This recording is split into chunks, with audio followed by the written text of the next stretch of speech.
का सबसे बड़ा त्योहार जिसे लोग सिर्फ रोशनी का पर्व कहते हैं। लेकिन क्या आपने कभी सोचा है ये दीपावली आखिर किसकी है? क्या ये भगवान श्री राम की विजय का उत्सव है या माता लक्ष्मी के आगमन का दिन? हर साल करोड़ों लोग लाखों दीपक जलाते हैं, लेकिन शायद ही कोई जानता है कि इन दीपों के पीछे की कहानी क्या है। कहते हैं अयोध्या में जब प्रभु श्री राम 14 साल के वनवास और रावण के वध के बाद लौटे, तब पूरी नगरी दीपों से जगमगा उठी थी। उस दिन को अमावस्या की रात या दीपावली कहा गया, जब पहली बार अंधकार पर प्रकाश की जीत हुई। लेकिन इतिहास यहाँ पर एक रहस्य खड़ा करता है। अगर यह राम के लौटने का दिन था, तो फिर इस दिन लक्ष्मी और गणेश की पूजा क्यों होती है और क्यों नहीं की जाती श्री राम की? क्या आपको पता है कि रामायण के अलावा महाभारत, स्कंद पुराण और पद्म पुराण तीनों में दिवाली का वर्णन मिलता है? इतिहास और पुराणों की परतें खोलें तो हर एक कहानी हमें एक नए सवाल की ओर ले जाती है। दीपावली के दिन लक्ष्मी पूजन क्यों होता है और गणेश उनके साथ क्यों बैठते हैं? क्यों व्यापारी अपने बही खाते उसी दिन बदलते हैं? और क्यों ज्योतिष में कहा गया है कि इस रात धन और भाग्य का संगम होता है? आखिर इस दिन धनतेरस, नरक चतुर्दशी, लक्ष्मी पूजन, गोवर्धन पूजा और भाई दूज, ये 5 अलग अलग पर्व एक साथ क्यों मनाए जाते हैं? क्या इन सब का कोई छिपा हुआ रहस्य है? और सबसे बड़ा सवाल, क्या दीपावली सिर्फ एक धार्मिक त्योहार है या इसके पीछे कोई बहुत बड़ा आध्यात्मिक विज्ञान छुपा है?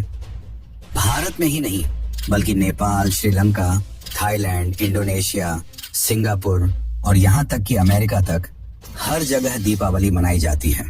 लेकिन हर जगह इसका अर्थ अलग है। कहीं इसे राम की जीत के रूप में, कहीं लक्ष्मी के आगमन के रूप में और कहीं यमराज और यमुना के पुनर्मिलन के रूप में देखा जाता है। तो आखिर कौन सा सच है असली? और सबसे चौंकाने वाली बात तो ये है, हर साल जिस रात हम लक्ष्मी पूजन करते हैं, उसी रात अयोध्या में लाखों दीपक जलाए जाते हैं श्री राम की स्मृति में। यानी एक ही दिन 2 अलग देवी देवताओं की पूजा। तो क्या यह सिर्फ परंपरा है या इसके पीछे कोई भूला हुआ रहस्य है जिसे समय ने छिपा लिया? आज की इस डॉक्यूमेंट्री में हम उतरेंगे दीपावली के उसी अंधेरे में जहां से रोशनी की शुरुआत हुई थी। हम खोजेंगे कि क्या दीपावली असल में राम की विजय का प्रतीक है या लक्ष्मी के प्रकट होने का रहस्य? तो तैयार हो जाइए, क्योंकि आज हम उजागर करेंगे उस पर्व का असली रहस्य जिसे पूरी दुनिया फेस्टिवल ऑफ लाइट्स कहती है, लेकिन जिसकी सच्चाई अब तक सबसे गहरी छाया में छिपी हुई है। तो चलिए शुरू करते हैं इस रहस्यमयी यात्रा को। दीपावली राम की या लक्ष्मी की?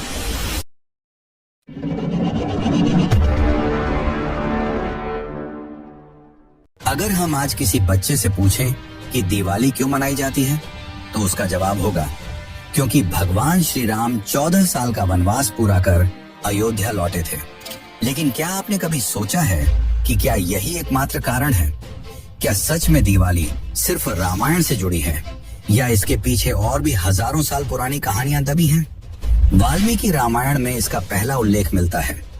जब श्री राम लंका विजय के बाद माता सीता और लक्ष्मण के साथ अयोध्या लौटे, तब पूरी नगरी दीपों से जगमगा उठी थी। कहते हैं उस अमावस्या की रात को अयोध्या वासियों ने पहली बार दीपक जलाए, ताकि अंधकार को हटाकर अपने आराध्य का स्वागत कर सकें।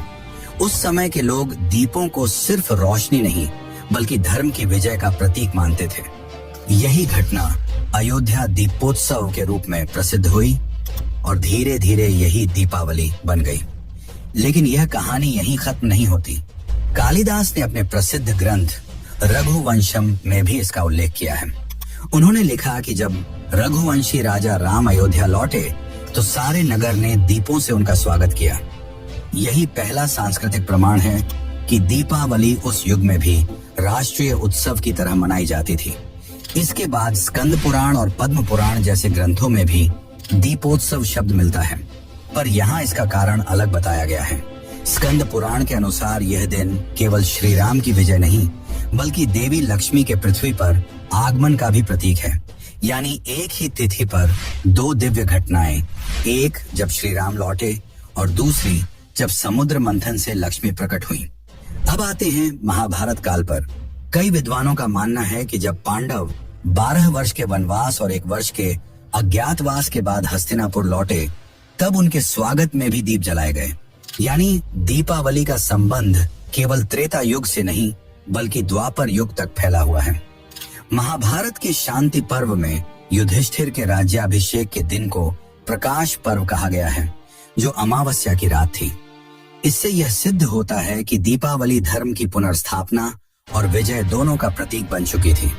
अब अगर इतिहास के पन्नों में आगे बढ़ें तो एक और नाम सामने आता है, राजा विक्रमादित्य। कहा जाता है कि उनके राज्याभिषेक का दिन भी दीपावली के दिन हुआ था और इसी दिन से विक्रम संवत की शुरुआत हुई, जो आज भी भारत का सबसे प्राचीन और सटीक कैलेंडर माना जाता है। इतिहासकारों के अनुसार विक्रम संवत की शुरुआत 57 ईसा पूर्व हुई थी, यानी आज से लगभग 2000 साल पहले। इसका मतलब ये हुआ कि दीपावली सिर्फ धार्मिक पर्व नहीं बल्कि भारत के ऐतिहासिक कालगणना की जड़ भी है। इतिहास के ये सभी प्रमाण एक ही दिशा में इशारा करते हैं कि दीपावली किसी एक धर्म, काल या पात्र तक सीमित नहीं है। यह उस अनंत काल चक्र का पर्व है जो हर युग में धर्म, ज्ञान और प्रकाश के पुनर्जन्म को दर्शाता है। समय के साथ अयोध्या दीपोत्सव पूरे भारत का उत्सव बन गया। उत्तर भारत में इसे श्री राम की विजय के रूप में, पश्चिम भारत में लक्ष्मी पूजन के रूप में, दक्षिण भारत में कृष्ण के नरकासुर वध के रूप में और पूर्वी भारत में काली पूजा के रूप में मनाया जाने लगा। यानी हर दिशा में दीप वही रहे, बस उनके अर्थ बदल गए। आज भी जब अयोध्या में लाखों दीपक जलाए जाते हैं तो यह केवल एक धार्मिक परंपरा नहीं बल्कि 5000 वर्षों की जीवित स्मृति है। उस दिन की जब धर्म लौटा था, जब अंधकार हारा था और जब मानव ने पहली बार प्रकाश को पूजना सीखा था। तो सवाल यह नहीं कि दीपावली कब शुरू हुई, सवाल यह है, क्या यह सचमुच केवल श्री राम की विजय का पर्व है या फिर वह क्षण जब समूचे ब्रह्मांड ने पहली बार रोशनी को धर्म का प्रतीक माना। तो चलिए जानते हैं इसका असली रहस्य। लेकिन उससे पहले अगर आपको वीडियो अच्छी लग रही है तो कमेंट में जय श्री राम जरूर लिखें।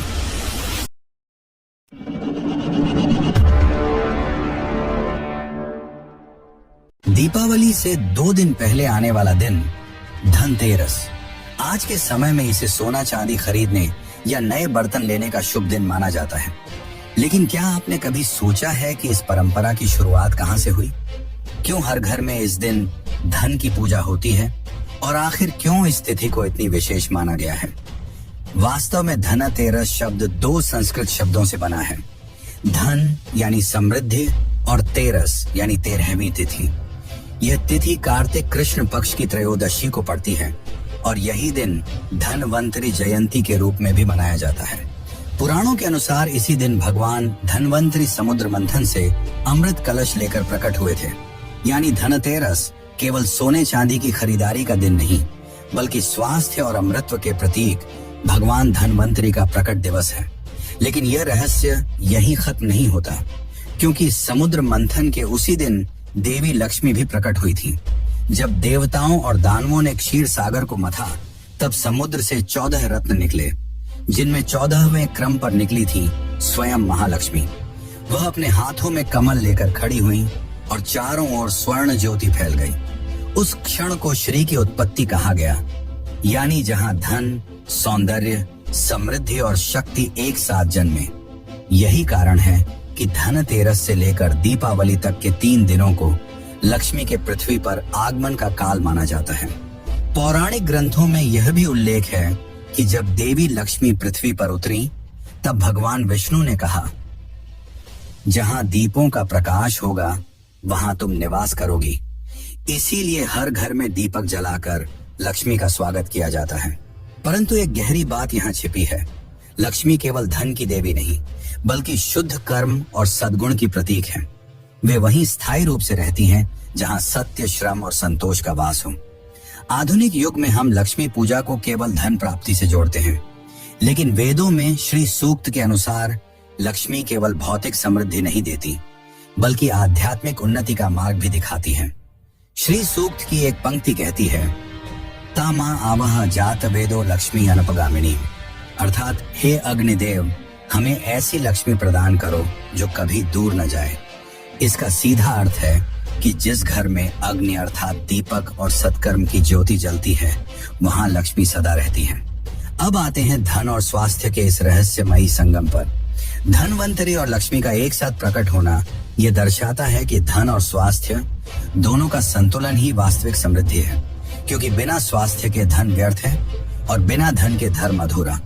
यही कारण है कि धनतेरस के दिन आयुर्वेद, औषधियों और स्वच्छता की पूजा भी की जाती है।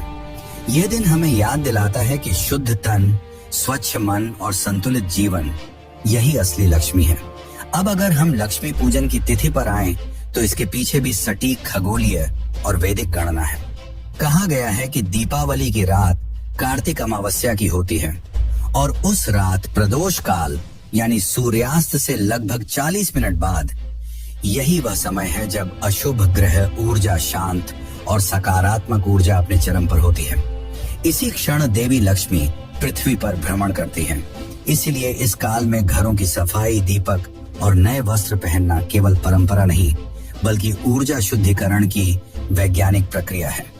इतिहासकार मानते हैं कि प्राचीन भारत में दीपावली का अर्थ केवल धन नहीं था, बल्कि श्री का आगमन, यानी वह शक्ति जो धर्म और समृद्धि दोनों को संतुलित करती है।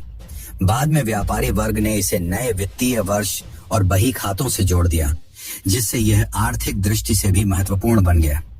पर अब सवाल उठता है, अगर लक्ष्मी और धनवंतरी दोनों इसी दिन प्रकट हुए, तो फिर दीपावली की रात केवल लक्ष्मी पूजा पर इतना जोर क्यों दिया गया?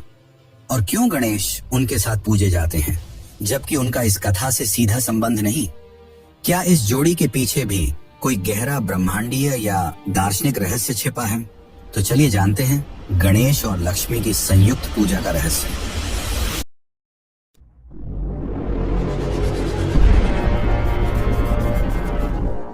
दीपावली की रात जब हर घर में दीप जलते हैं, तो पूजा घर में एक विशेष जोड़ी हमेशा दिखाई देती है, लक्ष्मी और गणेश की। पर क्या आपने कभी सोचा है कि इस दिन जब कथा लक्ष्मी से जुड़ी है, तो गणेश जी को उनके साथ क्यों बैठाया जाता है? क्यों हर लक्ष्मी पूजन की शुरुआत श्री गणेशाय नमः से होती है? दरअसल इसका रहस्य धर्म और दर्शन दोनों में छिपा है। गणेश जी केवल विघ्नहर्ता नहीं, बल्कि बुद्धि और विवेक के देवता हैं। वो यह दर्शाते हैं कि केवल धन प्राप्त कर लेना पर्याप्त नहीं है, उसे सही दिशा में उपयोग करने के लिए बुद्धि और संतुलन भी जरूरी है। इसीलिए कहा गया है, जहाँ लक्ष्मी होती हैं, वहाँ गणेश का होना आवश्यक है। पुराणों के अनुसार एक बार देवी लक्ष्मी भगवान विष्णु के साथ बैठी थी। तभी उन्होंने देखा कि जो लोग उन्हें पूजते हैं, वे उनके धन का सही उपयोग नहीं करते और अपने कर्मों से पाप में लिप्त हो जाते हैं। तब उन्होंने ब्रह्मा जी से कहा, मुझे ऐसे लोगों से मुक्त करिए जो मुझे केवल धन के लिए पूजते हैं। ब्रह्मा जी ने उत्तर दिया, हे देवी, जब तक तुम्हारे साथ गणेश नहीं होंगे, तब तक तुम्हारा धन असंतुलन ही फैलाएगा, लेकिन जहाँ बुद्धि और विवेक होंगे, वहीं तुम्हारा धन शुभता और लाभ देगा। तब से यह परंपरा शुरू हुई कि लक्ष्मी से पहले गणेश की पूजा की जाए। यह संयोजन केवल धार्मिक नहीं, बल्कि ब्रह्मांडीय संतुलन का प्रतीक है।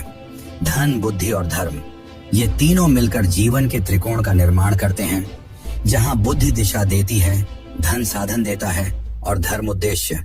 इसीलिए दीपावली को शुभ लाभ का पर्व भी कहा गया, जहाँ शुभ गणेश का प्रतीक है और लाभ लक्ष्मी का। यह वह क्षण है जब पूजा केवल समृद्धि की नहीं, बल्कि विवेकपूर्ण समृद्धि की जाती है। अब बात करते हैं उस तीसरे नाम की जो धन के साथ हमेशा जुड़ा रहता है, कुबेर। कुबेर को देवताओं का कोषाध्यक्ष और यक्षों के राजा कहा गया है। वे अलौकिक धन के स्वामी हैं और कैलाश पर्वत के उत्तरी भाग में अलकापुरी नामक नगर में निवास करते हैं। पर क्या आप जानते हैं कि कभी कुबेर देवी लक्ष्मी के साथ विवाह करना चाहते थे? पद्म पुराण के अनुसार कुबेर ने अपनी तपस्या के बल पर देवी लक्ष्मी से विवाह का प्रस्ताव रखा, लेकिन लक्ष्मी ने कहा, मैं केवल उसी से जुड़ूंगी जिसके साथ धर्म और मर्यादा दोनों हों। और तब उन्होंने भगवान विष्णु को अपना पति चुना, क्योंकि विष्णु पालन करता है जो धर्म को धन के ऊपर रखते हैं। यह कथा हमें एक गहरा संदेश देती है। धन यदि धर्म से रहित हो जाए तो विनाश का कारण बनता है। इसीलिए लक्ष्मी ने विष्णु को चुना, न कि कुबेर को, ताकि उनका धन सृजन और संरक्षण दोनों करे, न कि अहंकार। हालांकि कुबेर को अस्वीकार किया गया, पर उन्हें एक महत्वपूर्ण भूमिका दी गई। देवताओं के खजाने के रक्षक की। इसलिए कहा गया, कुबेर धन का संरक्षक है, लक्ष्मी उसका स्रोत। एक धन को संचय करता है, दूसरा उसका प्रवाह बनाए रखता है। धनतेरस की पूजा में आज भी कुबेर का नाम लिया जाता है। व्यापारी वर्ग रात के समय कुबेर दीप जलाता है और नए व्यापार की शुरुआत उसी से करता है। भारत में कई स्थानों पर कुबेर के मंदिर भी हैं, जैसे तमिलनाडु का कुबेरेश्वर मंदिर, नेपाल के पशुपतिनाथ परिसर में स्थित कुबेर धाम और काशी के कुबेर तीर्थ, जहां धन और आध्यात्मिकता का अद्भुत संगम देखने को मिलता है। ये मंदिर इस सत्य के प्रतीक हैं कि धन का रक्षक हमेशा एक है, पर उसका उद्देश्य धर्म पर निर्भर करता है। लक्ष्मी, गणेश और कुबेर तीनों मिलकर जीवन के 3 मूल स्तंभों का प्रतिनिधित्व करते हैं: संपन्नता, बुद्धि और संयम। अगर इनमें से किसी एक का संतुलन बिगड़ जाए तो जीवन में समृद्धि क्षण भंगुर बन जाती है। इसलिए दीपावली का संदेश केवल पूजा का नहीं, बल्कि संतुलन का पर्व है, जहां हर दीप यह याद दिलाता है कि धन तभी पवित्र है जब उसमें धर्म और विवेक का प्रकाश हो। लेकिन यहाँ एक प्रश्न उठता है, अगर धन, बुद्धि और धर्म का यह संतुलन इतना महत्वपूर्ण है, तो फिर श्री राम, जो धर्म के साक्षात प्रतीक हैं, और लक्ष्मी, जो श्री की मूर्ति हैं, इन दोनों के बीच क्या संबंध है? क्या दीपावली केवल उनके लौटने की कथा है, या कुछ ऐसा दार्शनिक रहस्य जो हमारे जीवन की दिशा बदल सकता है? तो चलिए जानते हैं दीपावली राम की या लक्ष्मी की। लेकिन उससे पहले, अगर आपको वीडियो अच्छी लग रही है तो इसे अपने दोस्तों और रिश्तेदारों को भी जरूर शेयर करें।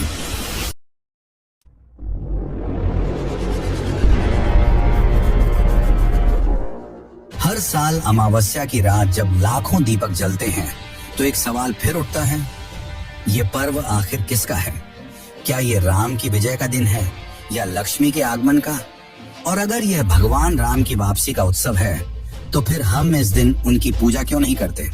वाल्मीकि रामायण के अनुसार जब श्री राम 14 वर्ष का वनवास पूर्ण कर अयोध्या लौटे, तो अयोध्या वासियों ने दीपक जलाकर उनका स्वागत किया। यही अयोध्या दीपोत्सव आगे चलकर दीपावली कहलाया। परंतु इतिहास और शास्त्रों की परतें खोलें तो हमें पता चलता है कि इस दिन केवल राम की धर्म विजय ही नहीं, बल्कि लक्ष्मी का प्रकट दिवस भी मनाया जाता है। पद्म पुराण में उल्लेख है कि कार्तिक अमावस्या की रात को देवी लक्ष्मी समुद्र मंथन से प्रकट हुई थी। उन्होंने विष्णु जी को अपना जीवन साथी चुना, क्योंकि उन्होंने धर्म और मर्यादा के साथ सृष्टि पालन का दायित्व निभाया। वहीं भगवान राम, जो विष्णु के ही अवतार हैं, वही धर्म की पुनर्स्थापना के लिए पृथ्वी पर आए। इस प्रकार दीपावली दोनों का संगम बन गई, राम का धर्म और लक्ष्मी की श्री ऊर्जा। राम धर्म के प्रतीक हैं, जो बताते हैं कि जीवन का उद्देश्य केवल भोग नहीं, बल्कि मर्यादा है। लक्ष्मी समृद्धि के प्रतीक हैं, जो बताती हैं कि धर्म के बिना धन का कोई मूल्य नहीं। इसीलिए कहा गया, यत्र धर्म तत्र लक्ष्मी। जहाँ धर्म है वहीं लक्ष्मी का वास है, और जहाँ अधर्म है वहाँ अलक्ष्मी निवास करती है। अब अगर हम इसे और गहराई से समझें तो विष्णु लक्ष्मी द्वैत सृष्टि के संतुलन का मूल आधार है। विष्णु का हर अवतार, चाहे वह श्री राम हो या श्री कृष्ण, धर्म की स्थापना और लक्ष्मी की ऊर्जा को संतुलित करने के लिए ही होता है। श्री राम ने धर्म की रक्षा कर संसार को संतुलित किया, तो लक्ष्मी ने उस धर्म को स्थायित्व और समृद्धि प्रदान की। इसलिए दीपावली केवल विजय का नहीं, बल्कि संतुलन का पर्व है, जहां धर्म और धन दोनों एक साथ पूजे जाते हैं। यही कारण है कि कालांतर में जब श्री राम की विजय कथा का स्मरण दीपों से किया जाने लगा, तो उसी रात लक्ष्मी पूजन का भी विधान बना, क्योंकि धर्म की लौ को स्थायी बनाने के लिए श्री का होना आवश्यक था। इसलिए धीरे धीरे यह उत्सव राम की वापसी से लक्ष्मी पूजन तक रूपांतरित हो गया, और इसीलिए कहा गया, धर्म की विजय से समृद्धि का आरंभ होता है। पर क्या आप जानते हैं, यह संतुलन केवल एक रात का नहीं, बल्कि 5 रातों की यात्रा है। धनतेरस से लेकर भाई दूज तक हर दिन एक विशेष कथा, एक ऊर्जा और एक रहस्य से जुड़ा है। अब सवाल यह उठता है, क्यों इन 5 दिनों को अलग अलग देवताओं को समर्पित किया गया? क्यों एक दिन धनवंतरी के लिए, दूसरा नरकासुर वध के लिए, तीसरा लक्ष्मी पूजन के लिए, चौथा गोवर्धन पूजा के लिए और 5वां यम यमुना मिलन के लिए? क्या इन 5 दिनों के बीच कोई अदृश्य आध्यात्मिक सूत्र है जो पूरे पर्व को जोड़ता है? तो चलिए जानते हैं दीपावली के 5 दिनों का असली रहस्य।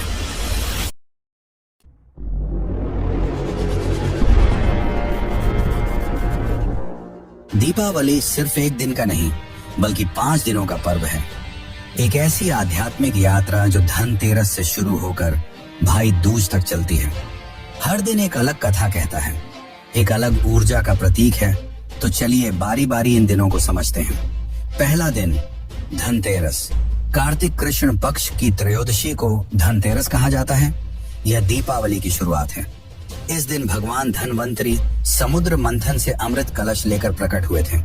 इसी कारण यह दिन स्वास्थ्य, दीर्घायु और औषधीय ज्ञान को समर्पित है। वैज्ञानिक दृष्टि से भी इस दिन तांबे, चांदी और सोने जैसे धातुओं का क्रय एंटीबैक्टीरियल एनर्जी से जुड़ा माना गया है, जो शरीर में रोग प्रतिरोधक क्षमता बढ़ाते हैं। इसी दिन देवी लक्ष्मी के पृथ्वी पर आने का संकेत भी मिलता है, इसलिए इसे धन और स्वास्थ्य दोनों की आराधना का दिन कहा गया। दक्षिण भारत में इस दिन धनवंतरी जयंती तो उत्तर भारत में धनतेरस पूजा होती है। इस दिन दीपक जलाकर यमराज के नाम से यमदीप दान किया जाता है, जिससे अकाल मृत्यु से रक्षा होती है। धनतेरस हमें यह सिखाता है कि धन का पहला उपयोग स्वास्थ्य की रक्षा के लिए होना चाहिए, क्योंकि असली समृद्धि तन और मन की शुद्धता में है। दूसरा दिन नरक चतुर्दशी। इस दिन को छोटी दीपावली या काली चौदस भी कहा जाता है। पुराणों के अनुसार इस दिन भगवान श्री कृष्ण ने असुर नरकासुर का वध किया था, जिसने 16,000 कन्याओं को बंदी बना रखा था। इस युद्ध के बाद जब कृष्ण ने सत्यभामा के साथ द्वारका में प्रवेश किया तो नगर वासियों ने दीपक जलाकर उनका स्वागत किया। यही छोटी दीपावली की शुरुआत मानी जाती है। यह दिन अंधकार और पाप के नाश का प्रतीक है। दक्षिण भारत में इस दिन को मुख्य दीपावली कहा जाता है, क्योंकि वहां नरकासुर वध को पाप मुक्ति दिवस के रूप में मनाया जाता है। उत्तर भारत में लोग इस दिन प्रातः स्नान के समय तिल और उबटन लगाकर शरीर की शुद्धि करते हैं, जिसे अभ्यंग स्नान कहा जाता है। इसका संदेश स्पष्ट है, बाहरी दीप जलाने से पहले अपने भीतर का अंधकार मिटाना ही सच्ची दीपावली है। तीसरा दिन लक्ष्मी पूजा। अमावस्या की रात जब अंधकार अपने चरम पर होता है, तब मनुष्य दीपक जलाता है। ये वही दिन है जब देवी लक्ष्मी समुद्र मंथन से प्रकट हुई थी, इसलिए इस दिन को लक्ष्मी पूजन दिवस कहा गया। पद्म पुराण के अनुसार जब विष्णु योग निद्रा में होते हैं, तब कार्तिक अमावस्या की रात लक्ष्मी पृथ्वी पर भ्रमण करती हैं और उन घरों में प्रवेश करती हैं जहां स्वच्छता, श्रम और सदाचार का वास होता है। इसीलिए कहा गया, स्वच्छता लक्ष्मी का प्रथम द्वार है। इस दिन का प्रदोष काल यानी कि सूर्यास्त के बाद का समय सबसे शुभ माना गया है। इसी समय दीपक जलाने का विधान है, ताकि प्रकाश की तरंगें पूरे वातावरण में सकारात्मक ऊर्जा फैलाएं। यह दिन हमें सिखाता है कि धन तभी शुभ है जब वह धर्म और सत्कर्म के साथ जुड़ा हो। चौथा दिन गोवर्धन पूजा। दीपावली के अगले दिन कार्तिक शुक्ल प्रतिपदा को गोवर्धन पूजा की जाती है। इस दिन श्री कृष्ण ने इंद्र के अहंकार को तोड़ते हुए गोवर्धन पर्वत को अपनी उंगली पर उठाया और वृंदावन वासियों को वर्षा से बचाया। यह घटना केवल एक चमत्कार नहीं बल्कि एक संदेश थी, प्रकृति की पूजा करो न कि अहंकार की। उत्तर भारत में यह दिन अन्नकूट उत्सव के रूप में मनाया जाता है, जहां भगवान को सैकड़ों प्रकार के भोजन अर्पित किए जाते हैं। दक्षिण भारत में इसी दिन राजा बलि और वामन अवतार की कथा मनाई जाती है। कहा जाता है कि जब विष्णु ने वामन रूप लेकर बलि राजा को पाताल लोक भेजा, तब वचन दिया कि वर्ष में एक दिन उन्हें पृथ्वी पर लौटने की अनुमति मिलेगी। वही दिन गोवर्धन पूजा का है, इसलिए केरल और तमिलनाडु में इसे बलि प्रतिपदा कहा जाता है। यह दिन हमें सिखाता है कि मानव को अपने श्रम, भूमि और भोजन के प्रति कृतज्ञ होना चाहिए। यही सच्ची भक्ति है। पांचवां दिन भाई दूज। दीपावली का अंतिम दिन भाई दूज कहलाता है, जो यमराज और उनकी बहन यमुना के पवित्र मिलन की स्मृति में मनाया जाता है। कहा जाता है कि जब यमराज अपनी बहन यमुना से मिलने गए तो उन्होंने अपने भाई का तिलक किया और दीर्घायु का आशीर्वाद दिया। तब यमराज ने कहा, जो भाई इस दिन अपनी बहन के घर जाएगा उसकी आयु लंबी होगी। तब से यह परंपरा शुरू हुई। यह दिन प्रेम, सुरक्षा और पारिवारिक बंधन का प्रतीक है। नेपाली परंपरा में इसे भाई टीका कहा जाता है, जहां बहन अपने भाई के माथे पर सप्तवर्णीय तिलक लगाती है। इस दिन बहनें भाई की लंबी उम्र की कामना करती हैं और भाई उनकी रक्षा का वचन देता है। इस प्रकार यह दीपावली यात्रा का अंतिम बिंदु है, जहां प्रकाश अब प्रेम के रूप में रूपांतरित हो जाता है। लेकिन अब सवाल यह उठता है, क्या केवल परंपरा निभाना ही इस पर्व का अर्थ है, या इसके पीछे कोई ऐसा वैज्ञानिक और दार्शनिक रहस्य छिपा है जो हजारों साल से हमारी चेतना को प्रभावित कर रहा है? तो चलिए अब जानते हैं दिवाली और विज्ञान का रहस्य।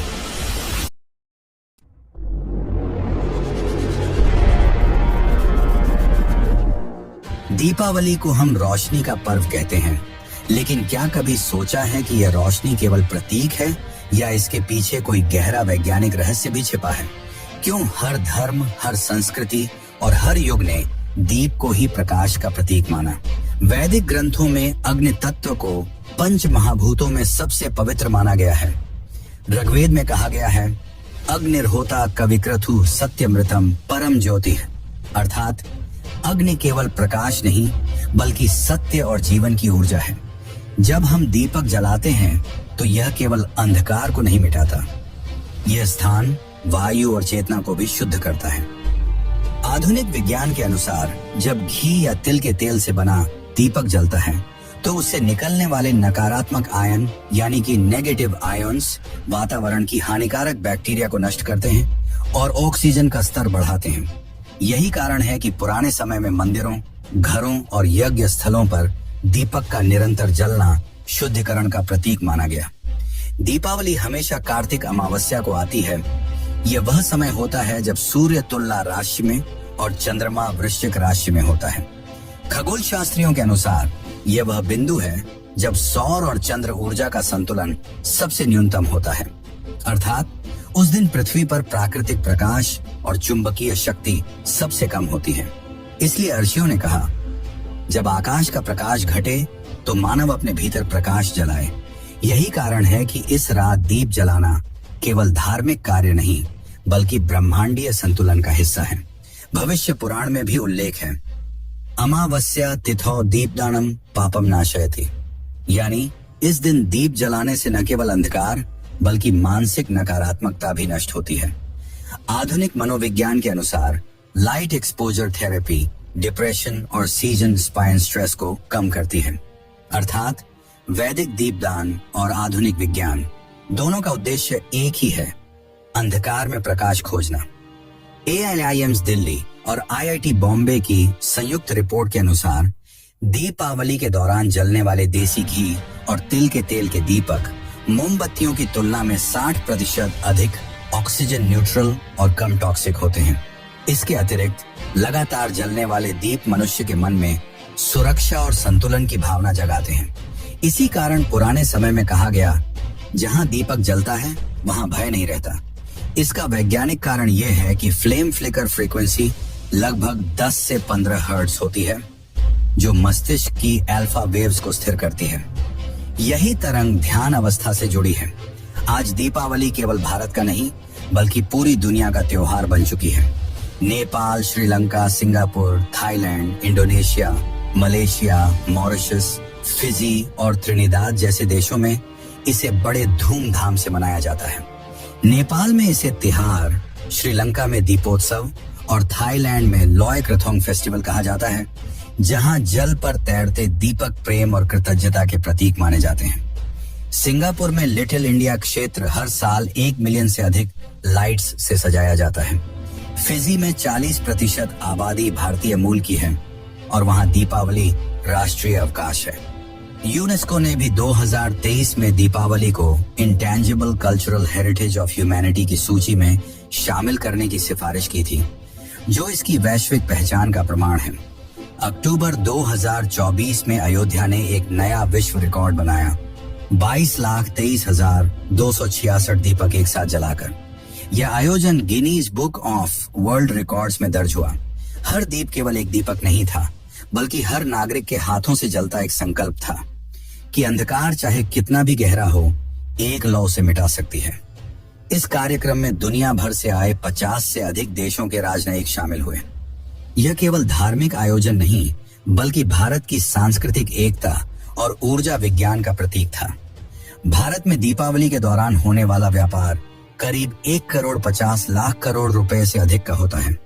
फायरवर्क्स इंडस्ट्री अकेले तमिलनाडु के शिवकाशी क्षेत्र में 6,000 करोड़ रुपए से ज्यादा का कारोबार करती है। देश भर में लगभग 1 अरब से अधिक दीपक हर साल बेचे जाते हैं, जिनमें से 60% मिट्टी के और 40% धातु या रेशम आधारित होते हैं। विश्व स्तर पर भी इंडियन लैंप्स एक्सपोर्ट का बाजार $200 मिलियन तक पहुंच चुका है। अमेरिका के व्हाइट हाउस से लेकर यूके पार्लियामेंट तक अब दीपावली आधिकारिक रूप से मनाई जाती है। 2022 में अमेरिकी राष्ट्रपति जो बाइडेन ने कहा था, Diwali reminds us that light will always triumph over darkness and knowledge over ignorance. Deepavali चाहे अयोध्या में हो या न्यूयॉर्क में, चाहे काशी में हो या सिंगापुर में, हर जगह इसका अर्थ एक ही है, अंधकार में भी प्रकाश ढूंढो। ये पर्व हमें याद दिलाता है कि प्रकाश केवल बाहरी दीवारों को नहीं, बल्कि हमारे विचारों, कर्मों और रिश्तों को भी रोशन करता है। जब हम एक दीप जलाते हैं तो वह न केवल हमारे घर का, बल्कि पूरे ब्रह्मांड का कंपन बदल देता है। तो मित्रों, यह थी दिवाली का संपूर्ण इतिहास और रहस्य। और अगर आपको यह वीडियो अच्छी लगी हो तो इसे अपने दोस्तों और रिश्तेदारों को जरूर शेयर करें, ताकि वे भी दिवाली की असली सच्चाई जान सकें।